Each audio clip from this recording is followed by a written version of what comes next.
You are about to discover the system that is ultimately responsible for most of the inequality in our world today. The powers that be do not want you to know about this, as this system is what has kept them at the top of the financial food chain for the last 100 years. Learning this will change your life because it'll change the choices that you make. If enough people learn it, it'll change the world because it'll change the system. For this is the biggest hidden secret of money. Never in human history have so many been plundered by so few, and it's all accomplished through this, the biggest scam in the history of mankind.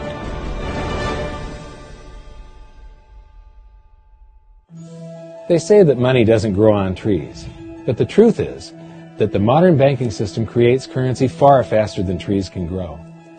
Most people don't have a clue how currency is created.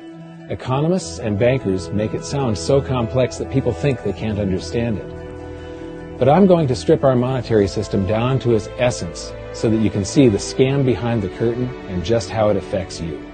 Every modern society creates currency in pretty much the same way. But since the US dollar is the majority of the world's currency, I'm going to use the United States as our example. It all starts when some politician says, "Vote for me and I'll make sure the government provides you more free stuff than my opponent will." But there's no such thing as a free lunch. So to provide that supposedly free stuff, the politicians vote for the country to spend more than its income.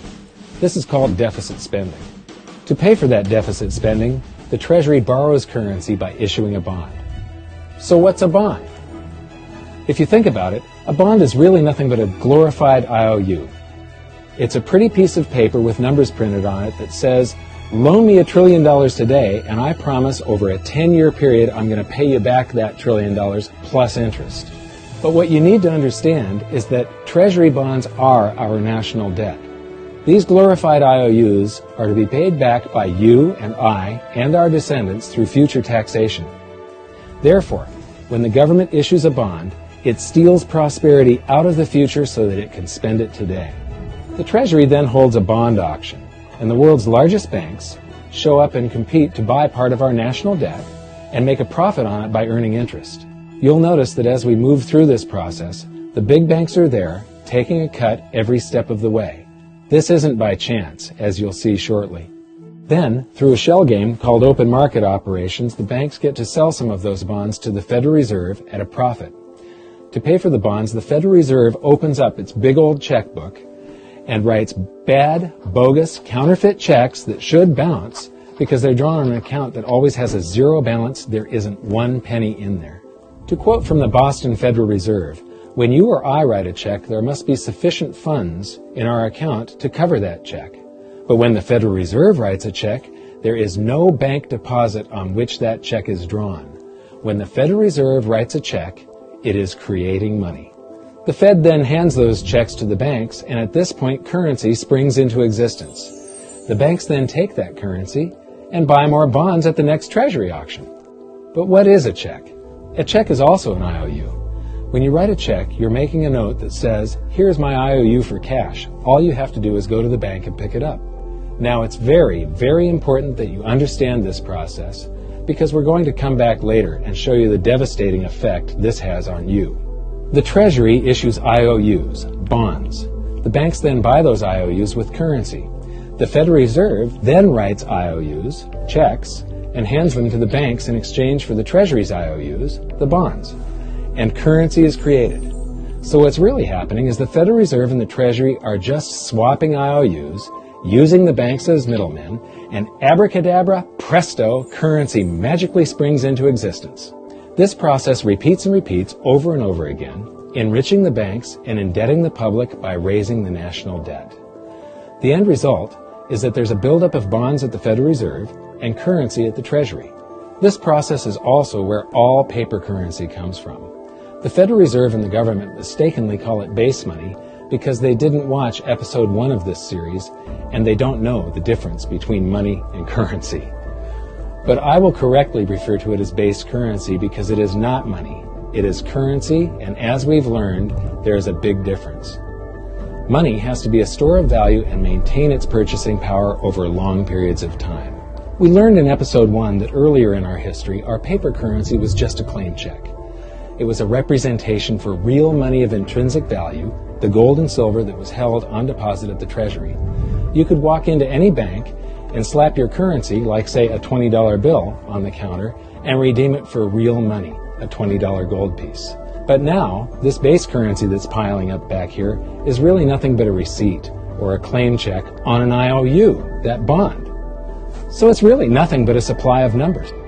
The Treasury then deposits the newly created currency into the various branches of the government, and the politicians say, "Hey, thanks for that." And the government does some deficit spending on public works, social programs, and war. The government employees, contractors, and soldiers then deposit their pay in the banks. Now, this may come as a shock to you, but when you deposit your currency with the bank, you're not actually depositing it into an account to be safely held in trust for you. Instead, you're actually loaning the bank your currency, and within certain legal limits, they can do with it pretty much anything they please. This includes gambling in the stock market and loaning it out, at a profit, of course. Now this is where the machine of currency creation really gets cranking, because this is where something called fractional reserve lending comes into play. Fractional reserve lending is exactly what it says. The banks are allowed to reserve only a fraction of your deposit and loan the rest out. Although reserve ratios may vary, I'm going to use a 10% reserve ratio as our example. If you deposit $100 in your account, the bank can legally take $90 of it and loan it out without telling you. The bank must hold $10 of your deposit in reserve just in case you want some of it. These reserves are called vault cash. But why does your bank account still say you have $100 if the bank has stolen $90 of it? Because the bank left IOUs it created, called bank credit, in its place. Now I know this sounds crazy, but here it is in black and white from the Fed.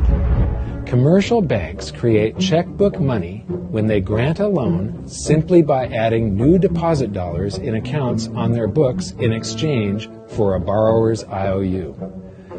These are nothing but numbers that the banks type into their computers. And even though these bank credit IOU numbers are very different from base currency numbers, because they only exist in computers, they are still currency. So now there is $190 in existence. Now, the reason people take out loans from the banks is to buy something. They're going to buy a house or a car or something like that. So the borrower takes the $90 that the bank loaned to him from your account, and he pays the seller of the item. But then the seller deposits that currency into his account, and his bank loans out 90% of that and leaves bank credit numbers in its place. So now there's $271 in existence. This process repeats and repeats until under a 10% reserve ratio, an initial deposit of just $100 can create up to $1,000 of bank credit, all backed by $100 of vault cash, just 10%. But as I said, reserve ratios vary wildly. On some deposits, it's 10%, on others, it's 3%, and on some forms of deposits, reserve requirements are 0. The result is that the expansion of the currency supply by the banks is far greater than even this example would lead you to believe. So once again, when currency is deposited in the banks get to lend it out, and then it gets redeposited and relent, redeposited and relent, redeposited and relent over and over again, creating bank credit all the way. This is where the vast majority of our currency supply comes from. In fact, 92 to 96% of all currency in existence is created not by the government, but here in the banking system. Now, massive amounts of currency spewing into society may at first sound like a fun idea. That is, until you remember one of the most important hidden secrets of money from episode 1, that the prices of everyday goods and services act as a sponge on an expanding currency supply. The more currency we have, the more prices rise. This is where inflation comes from. The true definition of inflation is an expansion of the currency supply. Rising prices are merely the symptom. So our entire currency supply is nothing but a couple of bucks whipped up in this hocus-pocus scam where the Treasury and the Federal Reserve swap glorified IOUs, and a bunch of numbers that the banks just type into their computers. That's it. That's our entire currency supply. It's nothing but a supply of numbers. Some of them printed, most of them typed. And there is nothing else. But if you thought that was crazy, Get ready to enter the twilight zone of modern economics. We work for some of that currency supply. True wealth is your time, but we trade away moments of our lives, hour by hour, day by day, and year by year, for numbers that somebody printed on pieces of paper or just typed into a computer. Now those numbers represent our blood, sweat, tears, labor, ideas, and talent. We are what gives the currency its value. But here comes the really cruel joke. We work hard so that we can save some of that currency, so that we can pay the tax collector. In the United States, it's known as the IRS. They then turn it over to the Treasury so that the Treasury can pay the principal plus interest on that bond that the Federal Reserve bought with a check drawn on an account that has nothing in it. Now let's do a recap on this section, because this is where the system begins to rob you and I on a massive scale. Much of our taxes are not used for schools, roads, and public services, but to pay interest on bonds that the Federal Reserve bought with a check drawn on an account that has nothing in it. The Federal Reserve is committing fraud. But here's one of the biggest secrets of them all. Before the establishment of the Federal Reserve, there was no need for personal income tax. The Federal Reserve was created in 1913, and that very same year, the Constitution was amended to allow income tax. Do you really think this was just a coincidence? Ask yourself how much income tax you've paid over your lifetime. Much of it has been silently siphoned away into the hands of those who own the system. Yes, this system has owners. Who they are is an even bigger secret that we'll get to shortly. But first, we need to understand the mumbo-jumbo of the so-called debt ceiling. It's all based on a huge paradox. There was interest due on that bond. And there was interest due on every one of those loans that the banks made. That means that there is interest due on every dollar in existence. Let me ask you something. If you borrow the very first dollar into existence, and that's the only dollar that exists on the planet, but you promise to pay it back plus another dollar's worth of interest, where do you get the second dollar to pay the interest? The answer is that you have to borrow that one into existence and promise to pay it back with interest as well. So now there are $2 in existence, but you owe $4, and so on and so on. The result is there's never enough currency to pay the debt. There is always more debt in the system than there is currency in existence to pay the debt. Therefore, the whole system is impossible. It is finite. It will come to an end one day. What would happen if the government stopped borrowing to do deficit spending? Are the payments on those treasury bonds going to stop? What would happen if the public stopped borrowing and going deeper into debt? Are your house and car payments going to stop? No. There is a payment due every month on the principal plus the interest on every dollar in existence, and those payments do not stop. If we stop borrowing, then no new currency is created to replace the currency that we used to make those payments. Whether you're making a payment on a loan or paying tax to make a payment on a bond, the portion of the payment that goes to pay off the principal extinguishes that portion of the debt. But the debt also extinguishes the currency. Currency and debt are like matter and antimatter. When they meet, they annihilate each other. If we just pay off the principal only on all the loans and bonds that exist, the entire currency supply just vanishes. So if we don't go deeper into debt every year, look what happens. The whole thing goes into a deflationary collapse under the weight of those payments. Politicians and pundits alike talk about balancing the budget, paying down the debt, and living within our means. They don't understand that that is deflationary. It is impossible to do under our current monetary system without collapsing the whole economy. This is why any talk of a debt ceiling is not only ridiculous, it's delusional. The system is designed to require ever-increasing levels of debt just to continue. And that's why politicians will always kick the can down the road and raise this so-called debt ceiling over and over again until the whole system finally collapses under its own weight. In other words, they don't want it to collapse on their watch. The Founding Fathers of the United States knew the dangers of central banking and fought to free themselves from this very thing. The Revolutionary War started out as a tax revolt, but now we must pay tax just to have a monetary system.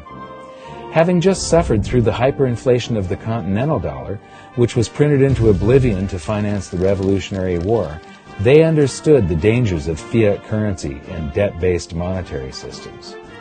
So to protect future generations from institutional theft and out-of-control government, they wrote into the Constitution that only gold and silver can be money for the simple fact that you can't print them.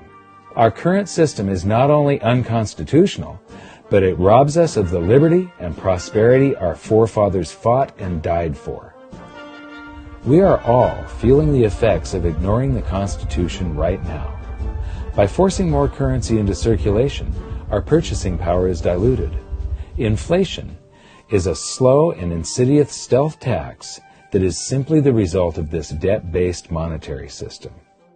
This system empowers and benefits those who create the currency and receive it first, as they get to spend it into circulation before it has an effect on the economy. They're stealing purchasing power from you and transferring it to the banks and the government every hour of every day because of this false monetary system. And it's not like the people at the top don't know this. To quote the Federal Reserve, the decrease in purchasing power incurred by the holders of money due to inflation imparts gains to the issuers of money. This is a fraud. It is a pyramid scheme, it is a Ponzi scheme, it's a scam, and it's a lie. Our entire monetary system is nothing but a form of legalized theft. But here's the biggest con job of them all. The Federal Reserve is not federal. It has stockholders. There is no federal agency that has stockholders. What's a stockholder? A share of stock represents a percentage of ownership in a corporation. So the stockholders are the owners of that corporation. Therefore, the Federal Reserve is a private corporation with owners. And you can see it for yourself if you go to the Federal Reserve's website, and it will say, the stockholders receive an annual dividend of 6%. Now, we know that the stock in the Federal Reserve was originally issued to the largest banks in the United States. But because of mergers and acquisitions through the years, you can't actually trace who owns the stock in the Federal Reserve. That's a very closely guarded secret. My guess would be that the owners are those primary dealers, the banks that get to make a profit by selling part of our national debt, those bonds, to the Federal Reserve, who buys them with a check from nothing. Then we pay tax to pay the principal and the interest on those bonds so that the Federal Reserve can pay the banks a 6% dividend. Don't be alarmed if you don't quite comprehend the deception of this system at first glance. Very few people do. It is purposely complex. The economist John Maynard Keynes once wrote, "By this means, government may secretly and unobserved confiscate the wealth of the people, and not one man in a million will detect the theft." I believe that presented correctly, anyone can understand this system, regardless of how complex it is. So let's do a recap and break it down even more. The way the system works is that, step 1, the government creates glorified IOUs. These bonds increase our national debt and put the public on the hook to pay it back. Step 2, IOUs are swapped to create currency. The Treasury sells the bonds to the banks. The banks then turn around and sell our national debt at a profit to the Federal Reserve, which they probably own. The Federal Reserve then opens its checkbook that doesn't have a penny in it and buys those IOUs with IOUs that it writes, checks, on a checking account that has a zero balance. Then they give those checks to the banks and currency just springs into existence, and then the whole process repeats. This results in a buildup of bonds at the Federal Reserve and currency at the Treasury, which is really just a supply of numbers. The Treasury then deposits the numbers in the various branches of the government, and we get to step 3. The government spends the numbers on promises, public works, social programs, and war. Then the government employees, contractors, and soldiers deposit their pay into the banks, and we get to step 4, where the banks multiply the numbers by magically inventing more IOUs through fractional reserve lending, where they steal a portion of everyone's deposit and lend it out.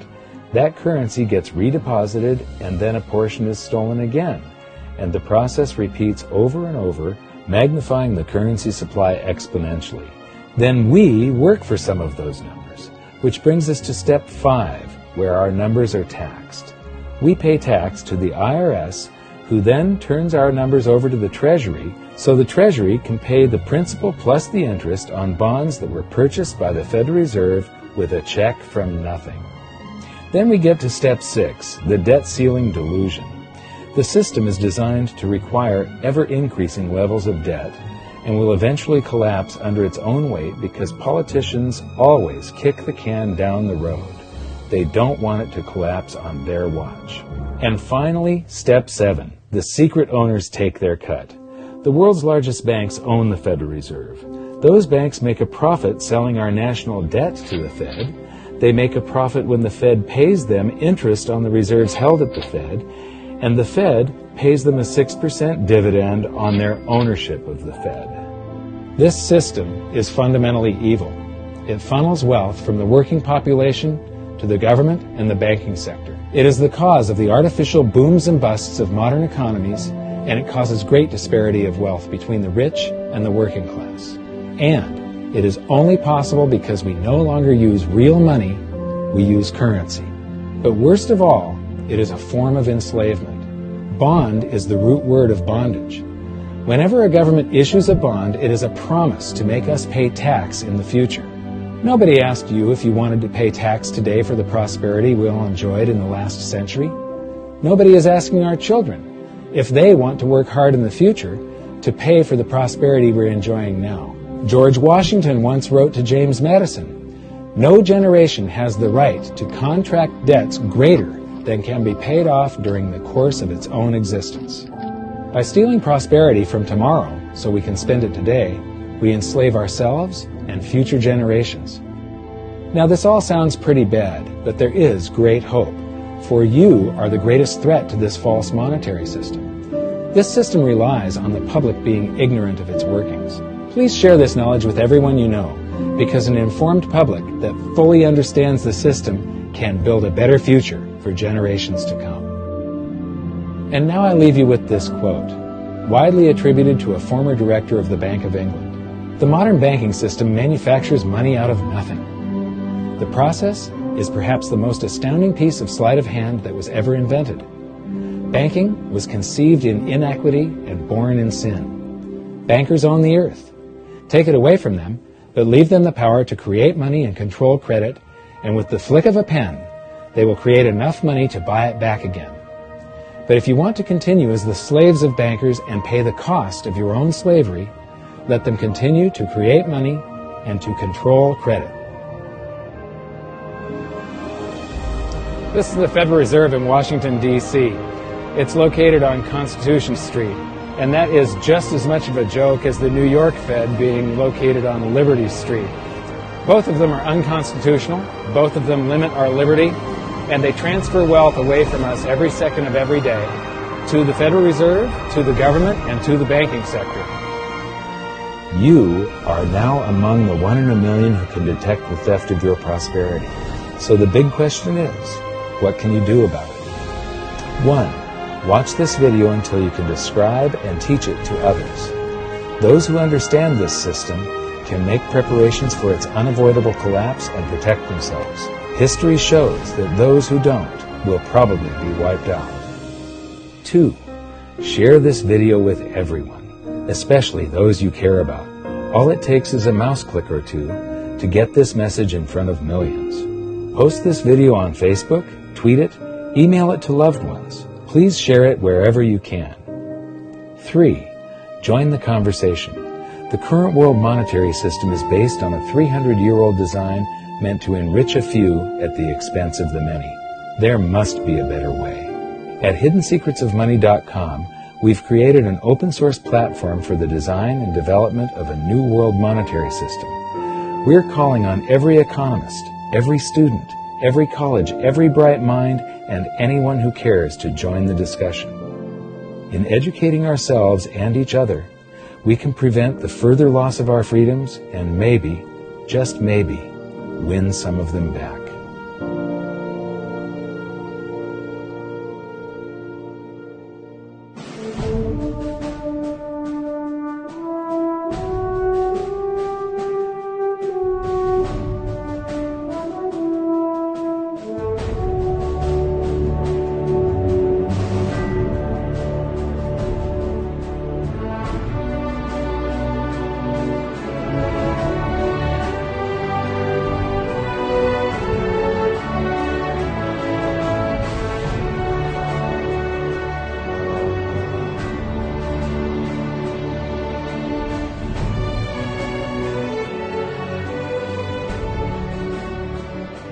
I think your episode 4 is very beneficial, very helpful. It's going to introduce these ideas to a lot of people, and like I've just been talking about, we have to change people's mind, and the more they understand it, the better.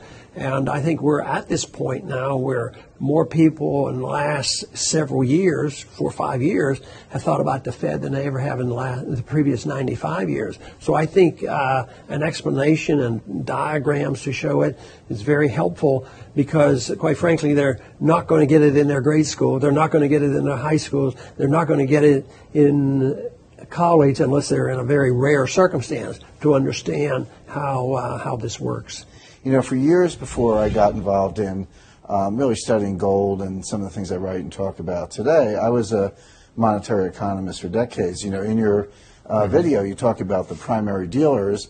I was chief counsel and chief credit officer of one of the largest primary dealers for 10 years. So I had an inside seat on the Treasury market and have the privilege of working with several former vice chairmen of the Board of Governors, Manley Johnson and David Mullins, going back to the 80s and 90s. So I'm very immersed in what you were talking about. And I thought it was extremely accurate, extremely clear.